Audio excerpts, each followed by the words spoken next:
Hello, hello everyone. Good evening. Thank you for joining me. My name is Yewande Adekoya. I'm a management consultant and a coach, a life coach, and I'm welcoming you once again into the month of March.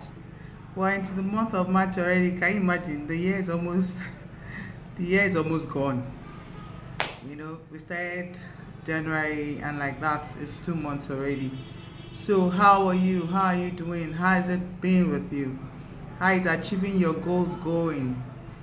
Life is full of challenges, so definitely there's nobody without any challenge or the other, but even with that we all pull through. Okay, so no matter what it is that you're going through, things will be fine. Just keep at it. Okay, keep at it, keep at it, keep at it. So I decided to talk about this topic: how to separate your personal finance from your business, because people have been asking me about it. Happy New Year month, everyone. Thank you so much for joining me.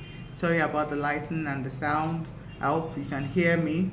Okay, so like I said, some people have been having issues with this, and I decided to come share it with all of us, because if you are a salary earner like I was, you will not really have an issue with this separation. You get your money at the end of the month, you get to spend it as you wish. But for those that are not salary earners, like I moved from being a salary earner to being a business person, but because of my background, I already knew how to go about it. Because when I was in the bank, we were the ones reviewing, at least for 10 years of my life, I was reviewing some clients that would want loans, and they would come to us and then we check their books. Some people are mixing their personal with their business, and a lot of things were messy. So we were even helping them to sort some of these things out. So it's a topic that is not new to me, and I hope that someone will be able to get value for this. Okay, so why do we need to do this separation? Why do we need to separate our personal from our business? A lot of people have run their business down. I was giving that experience. They have run their business down because they kept dipping their hands into the business funds. Fine, maybe you were the one that put in the money, all the money for the business, but one way or the other, I need this. You put your hand into the money of the business, into the account of business, and eventually, before you know it, things are falling apart. So it is very, very important that we separate our personal life from the business life, as in the funds especially. Okay, also there are issues, and this happens most of the time with startup, that is only you. If you go into partnership and all that, of course automatically nobody wants you to mix your own personal with their own, because you might eventually start spending. So it is for people like us that are not into partnership, that are doing some businesses, businesses that is more like sole proprietorship, or how do you call it, small scale business that is just coming up, you are building a business. Okay, and for someone like me that I have like 3 or 4 things doing at the same time, I had to keep a separate account. So what do you need to do? As I go along, I'll be explaining them. I'm a Christian. Again, that's another thing. Some people, you need to calculate your profit. You need to be able to pay your tithes. You need to calculate your profit to be able to pay tax. And if you are mixing personal and business, you will not be able to get those things clearly done. So a lot of things like that are the reason why you really need to separate your personal finance from your business. I know that some people say, oh, Yewande, is a lot of accounting and all that, but I'm going to be giving you the basics. Okay, you don't really have to do ICANN to be able to do that. So I'm giving you the basics for what you know. Thank you so much. How do you go about it? So the first thing you need to do is separate the accounts. Have a separate account for your business and your personal. Some people lump both.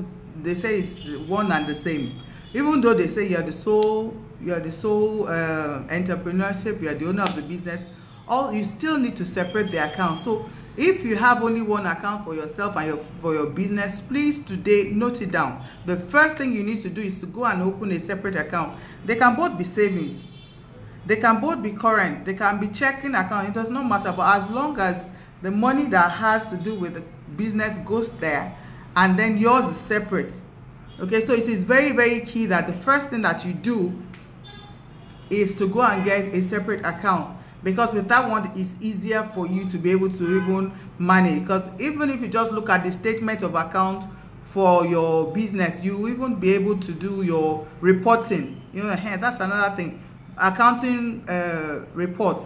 You'll be able to do all those reports. You know how many things you've sold, you know how many contracts you've gotten, and all those things. You'll be able to do your calculations.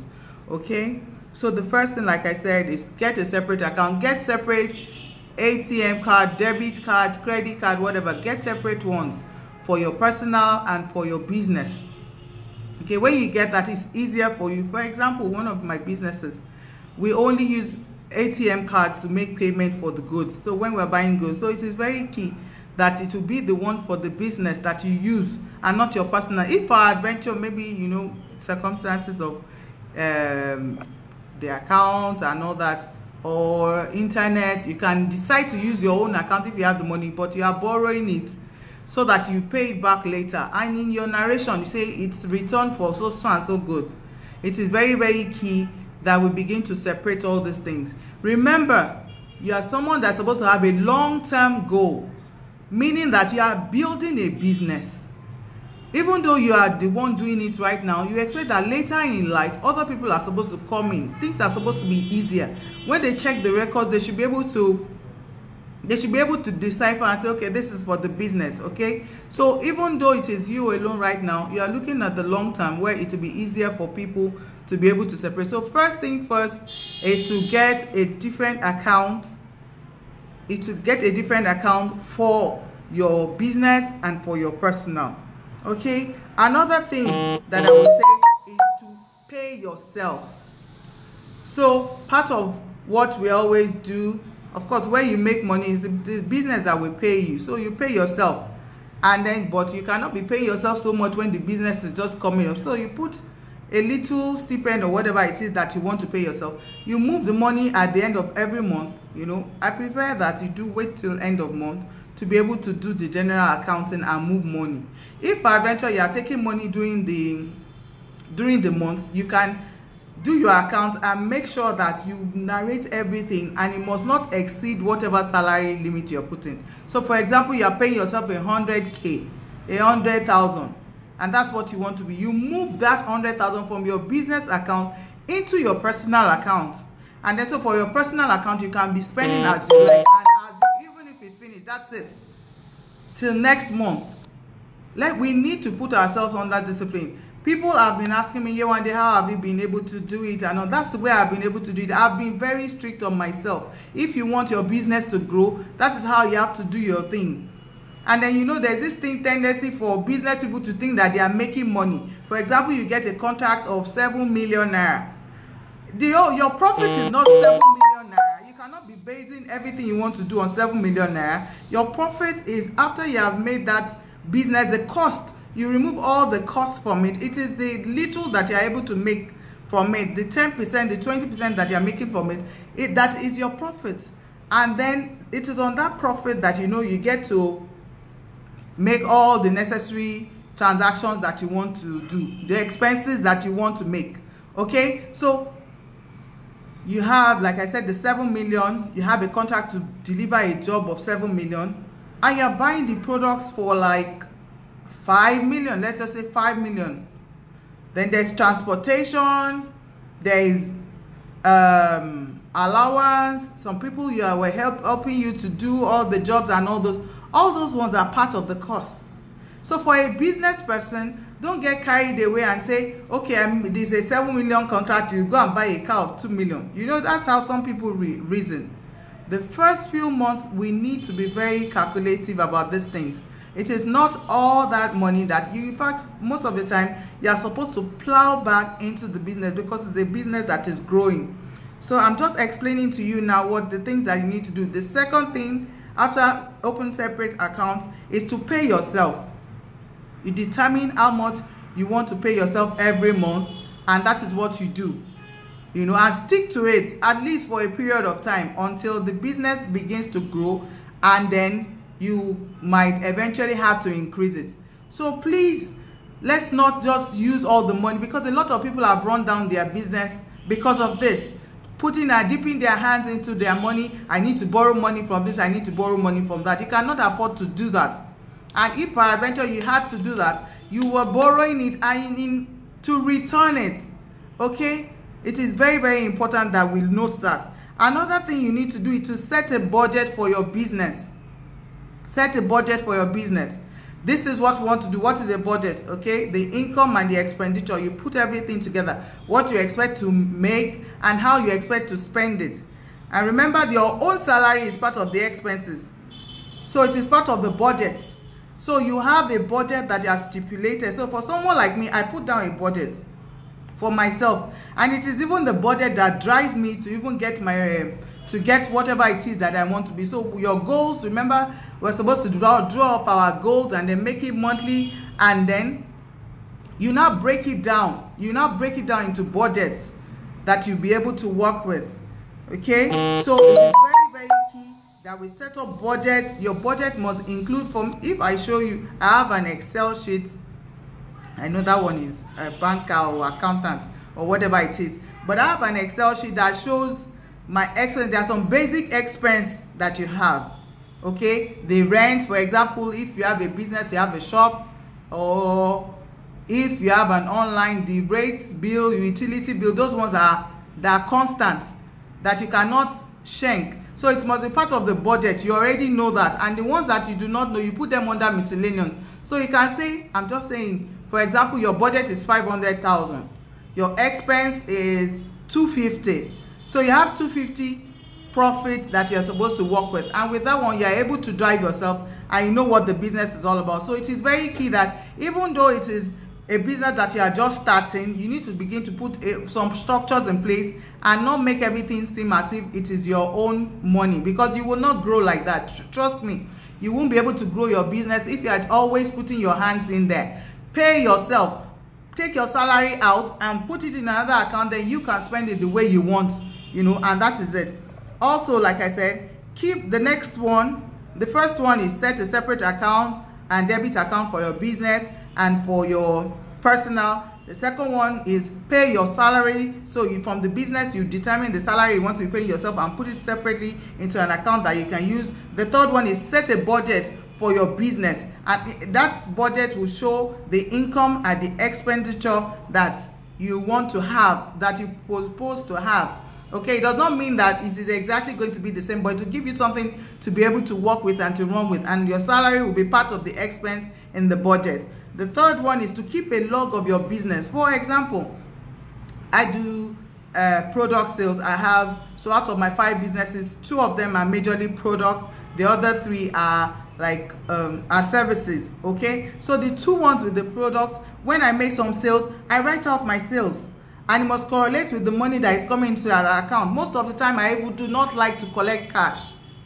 Okay, so that you can have a record on it. When the account, most of the clients, let them pay into your account directly. Let them do transfers so that you can see this payment came in for this particular product, this payment came in from this particular client. So in your statement for the business, you can actually see it there, and it will be easier for you. You need to also keep a record so that you can balance it up. Keep a record of the things that you are doing. Get a book, get a jotter. For me, I got a ledger. So I have ledger for my businesses. I have a turban business. For those that do not know, I do fashion, women, it's on Jumia, So I have that. That was what I started with. I have that. I have a separate account for that. I have a separate account for my Forever Living business. I have those ones account. I have a separate account for my consulting firm. I have a registered consulting firm. So I have a separate account for that. It is very, very key that you try and separate all these things so that it is not mixed up. Remember, your businesses are growing. Even though you are the focus right now, you envisage a time where it will be bigger than you, and you have other people come and manage these things for you. So if you have those things in place, at least the little structures in place, it is easier for people to take over and be able to monitor. Please let me know if you have questions and contribution. I'm so sorry for the lighting and the sound, but I believe that you can hear me. Give me thumbs up. Let me know that you are there and that you can hear me and you're getting value.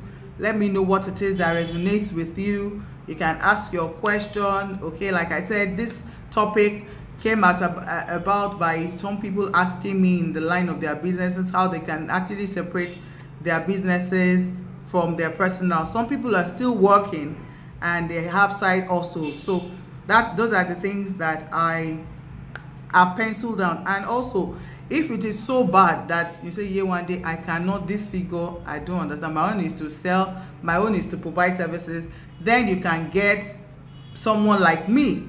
Okay, so I'm a professional. I've done this for years. I can help you look into your books. I can show you how to go about it. So another thing is you can talk to professionals. There are some people that do that. Okay, they help you organize your books. They help you look at it. They help you separate it and all that. But I believe that, and that's why I'm teaching you that we should be able to do it DIY. You should be able to do it yourself. Okay, this is the day, age and time where things are easier to do. You can go online and you can actually get some of this information. But if you are doing businesses and you think you can afford it, then you can talk to professionals like me that I can help you with your books. Okay, so I say that I know that a lot of people, and I also advise that when you are starting up a business or when you are starting your first 2-3 years, for example, when I was in the bank, we do not really give startup business money. Why? Because you are just going into a new terrain. You don't know so much about it. Even if you were a guru at whatever it is you were before, but going into a new thing, people might be doing it and they'll be making money, but because you are just going into it for the first time, you might not know how it is, and there might be some challenges along the way. And if you borrow for it, trust me, borrowing money from the bank and you have an issue is not going to be funny. So I always suggest that we use personal funds or family and friends funds. It's better to go and meet family and friends and explain, and you start small. Okay, with that we begin to graduate. We even see how, no matter how small it is, we see how you have been able to grow with the business. Whatever challenges that you have, you start with that small one.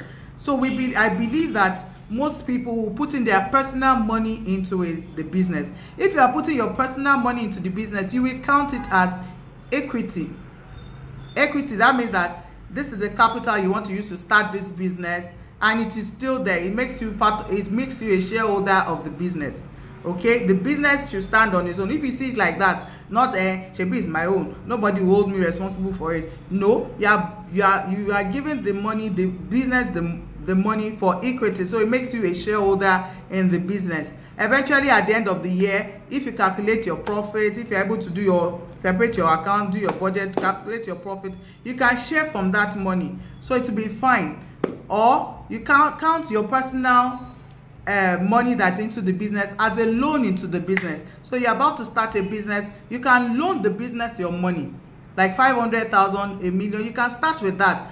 It will be a loan. So it is your money, but it is not for you to spend. So you borrow the company, and based on the performance of the company, you can decide that maybe you want a percentage on a monthly basis or you want for a year. But please guys, if you're going into business, we need to be very disciplined. Shrewd business people eventually get it done. If you are always very nice, I made some money. And another thing about business is that it is not always rosy, especially those that are just starting. So the fact that you made so much money in the month of January does not mean that you make so much in the month of February. You still need to stick with your budget. The budget of expenses, the budget of income. If you make more profit, you can plow it back, you can share from the profit, but you need to have a bit of a structure in place. If you need help with it, you can DM me, I can put you through. If you need me to help you, I can do that professionally. That is not a problem. But for our business to be able to move in 2020, I figure and I know that when you separate your personal and your business, you tend to move more. You tend to move faster. And if you want your salary to be more, you work more. That is why most of people in organizations, it's just that for some of us, we're just working, making more money, but our salary was still the same. But for yourself, you can decide that after 6 months, you know, of working so much, you can increase it. Not that you are going to kill this business. Remember, it is a business you want to grow. It is a business that is going to, you want to pass to your generation. You should have a long-term goal. Don't just say, I need to keep body and soul together. No, it is not. It's not good like that for that kind of business, because with that one, you just, every money that you're making, you would squander. But if you have a budget, you have an account in place, and you put some structures in place, you'll be surprised that after 1 year or 2 years, you need to employ somebody else to help you with the business. And because you have a structure in place, the person already knows what you know can be done. Okay, so those are basically it. Like I said, think about your business as long term. Let us separate our personal from our business, because a lot of people have actually run down their business because of that. Good businesses, you know, a lot of people have run down their businesses because of that. You might not even have access to bank loan because you are lumping your personal and your business together. If you can actually do it, please register a name. It can be an enterprise, it can be a limited liability company. Separate it so that at least you know that this is business name. Don't run away from paying tax. It is very important. Anything you want to do, if you are going to be a big person, if you have the vision of where God is taking you, the purpose that you are going to be big, don't run away, don't cut corners. Nigerians were used to cutting corners, wanting to cut this, wanting to cut that, and it will affect the business on the long run. It is better to put a structure in place, register a company. If you can do that, I know that an enterprise doesn't cost so much, and limited liability doesn't cost so much. It is part of the investment. You can take part of the capital that you have put in to do that. Seriously, it will really help you, because as you grow bigger, you'll be surprised that because you are doing well, other bigger companies want to give you businesses, but they can't. They ask for your business name and you say it's in your personal name and all that. So if you can, please register your company so that at least it will be a legal entity on its own. And then you'll be getting your salary, you'll be getting your dividend, you'll be getting all that aside it. Okay? I hope I've not talked too much. I hope you've gotten value. I have a lot of people online. Thank you for coming online. Let me know what you think about the topic. Let me know what you think. Do you have any question? Thank you so much for coming. You know, is there any particular question you'd like me to answer? Like I said, a lot of salary earners don't even have an idea, have a clue of what this is all about, because it is salary. They earn their money at the end of the month, and they have a long list of expenses coming out or the loans they need to pay. But eventually one day, you still need to do this entrepreneurship thing, you know, as in being able to get, even if it's contracts that you get, you'll be able to separate it and all that. Okay, so the earlier we begin to learn, the better for us. Any question? Thank you for coming. Give me a thumbs up, give me a heart, give me a love. Let me know that, you know, you are there. Thank you for coming online. So in summary, just like I said, for us to be able to do things well, like I said, thank you for coming. Like, I am a Christian. Like I said, I pay my tithe, and the only way I'm able to calculate my tithe, you know, that when you're a salary earner, sorry, I'm going this way. When you're a salary earner, you know that automatically on the salary you get to pay your tithe or your tax. But for a business person, it is the profit on your business that you tax or you tithe.